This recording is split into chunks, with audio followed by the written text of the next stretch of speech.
दोस्तों आज की इस वीडियो में बात करने वाले हैं कि क्या आज के टाइम में आपको आईआरसीटीसी की एजेंट आईडी लेनी चाहिए या फिर नहीं लेनी चाहिए, और अगर हाँ तो किस लिए आप आईआरसीटीसी की एजेंट आईडी ले सकते हैं, और अगर नहीं तो आपको क्यों नहीं लेनी चाहिए। साथ ही साथ दोस्तों आपको ये भी बताएंगे कि आईआरसीटीसी एजेंट आईडी लेने के क्या फ़ायदे हैं और क्या नुकसान है। तो सारी जानकारी आपको इस वीडियो में मिलने वाली है, तो वीडियो को एंड तक देखिएगा और चैनल पर नए तो चैनल को सब्सक्राइब करके बेल आइकन को ऑन कर दीजिएगा। तो हेलो दोस्तों, मेरा नाम है आसिफ और आप देख रहे हैं आसिफ फजाद यूट्यूब चैनल। तो दोस्तों चलिए वीडियो को शुरू करते हैं। दोस्तों सबसे पहले हम बात करेंगे कि आईआरसीटीसी की एजेंट आईडी क्या है और इसे किस लिए लेना होता है और इसको लेने के क्या फायदे हैं और क्या नुकसान है। इसके बाद में दोस्तों हम आपको बताएंगे कि आईआरसीटीसी की एजेंट आईडी इस टाइम आपको लेना चाहिए या फिर नहीं लेना चाहिए। तो दोस्तों सबसे पहले हम आपको बताते हैं कि आईआरसीटीसी की एजेंट आईडी क्या है। तो दोस्तों आईआरसीटीसी के पास दो आईडी होता है, एक एजेंट आईडी होता है और एक पर्सनल आईडी होता है।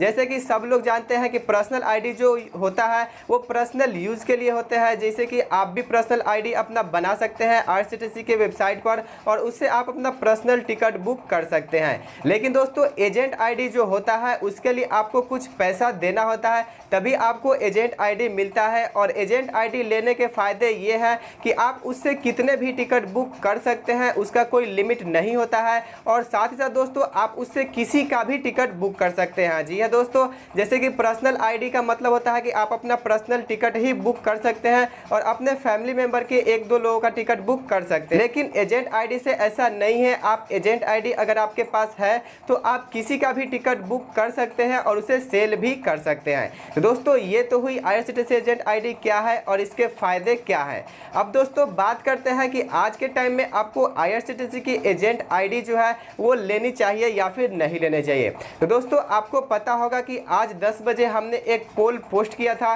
जिसमें आप लोगों से पूछा कि आपको अपने टिकट को बुक करने के लिए खुद से टिकट बुक करते हैं या फिर एजेंट से टिकट को बुक करवाते हैं। तो 93% लोगों ने इसका जवाब दिया था कि हम अपना जो टिकट है वो खुद से ही बुक करते हैं। जैसे कि आपको यहाँ पे दिखाई दे रहा होगा, इसमें 93% लोग ऐसे हैं जो बोलते हैं कि हम अपना जो टिकट है वो खुद से ही बुक करते हैं, एजेंट से बुक नहीं करवाते हैं। तो दोस्तों इसका मेन रीज़न ये है कि अगर आप इस टाइम आईआरसीटीसी की एजेंट आईडी लेते हैं तो आपको इससे कोई बेनिफिट्स नहीं होने वाला, क्योंकि पहले के टाइम में ऐसा था कि लोगों को टिकट बुक करने नहीं आता था और अपना टिकट बुक करने के लिए वो किसी एजेंट के पास जाते थे या फिर साइबर कैफ़े में जाते थे और वहाँ उनको कुछ पैसा देते थे और टिकट को बुक करवाते थे। और एजेंट जो होते थे वो क्या करते थे कि कुछ ज़्यादा पैसा लेते थे। मान लीजिए कि 500 का अगर टिकट है तो वो आपसे 700-800 रुपये लेते थे और उनको एक टिकट बुक करके देते थे। तो उनके पास एजेंट आईडी होता था।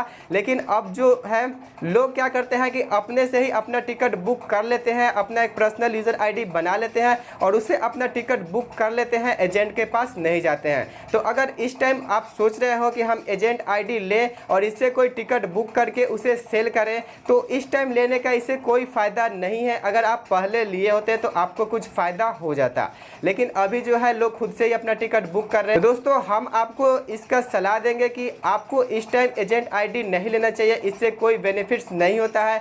और साथ ही साथ दोस्तों आईआरसीटीसी का जो एजेंट आईडी होता है उससे आप तत्काल टिकट भी बुक नहीं कर सकते। जी हाँ दोस्तों, आईआरसीटीसी के एजेंट आईडी से आप तत्काल टिकट बुक नहीं कर सकते, जबकि पर्सनल यूजर आईडी से आप तत्काल टिकट बुक कर सकते हैं। तो दोस्तों एजेंट आईडी से आप तत्काल टिकट क्यों नहीं बुक कर सकते, इसका मेन कारण ये है कि जो एजेंट आईडी होता है, आपका कोई भी तत्काल टिकट जो होता है स्लीपर के लिए 11 बजे से बुक होता है और एसी के लिए 10 बजे से बुक होता है। लेकिन एजेंट आईडी जो होता है वो आपको अगर तत्काल टिकट उसे बुक करना हो तो वो 15 मिनट बाद स्टार्ट होता है। मान लीजिए अगर 11 बजे कोई टिकट तत्काल बुक करना है तो 11 बजे काम नहीं करेगा, उससे आप 11:15 पर ही काम करवा सकते हैं। और 11:15 तक हम सबको पता है कि कोई भी टिकट बचता नहीं है। 1 से 2 मिनट के अंदर में जितने भी तत्काल टिकट होते हैं वो बुक हो जाते हैं। तो अगर आप ये सोच रहे हो कि एजेंट आईडी अगर हम ले लेते हैं तो उससे तत्काल टिकट बुक करके सेल कर सकते हैं, तो ऐसा नहीं है। आप आईआरसीटीसी के एजेंट आईडी से कोई भी तत्काल टिकट बुक नहीं कर सकते,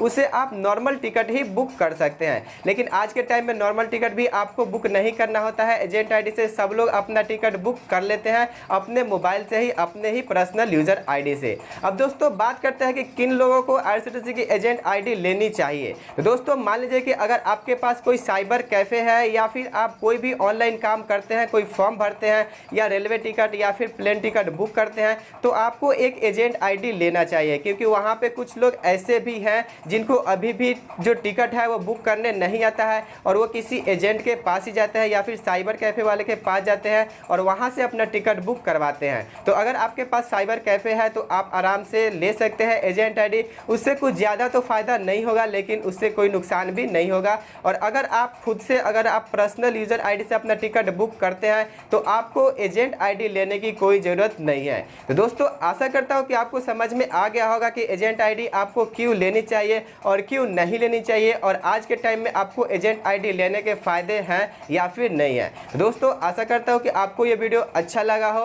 वीडियो अच्छा लगा हो तो वीडियो को लाइक करिए और चैनल पर न तो सब्सक्राइब करिए। मिलते हैं अगले वीडियो में। जय हिंद।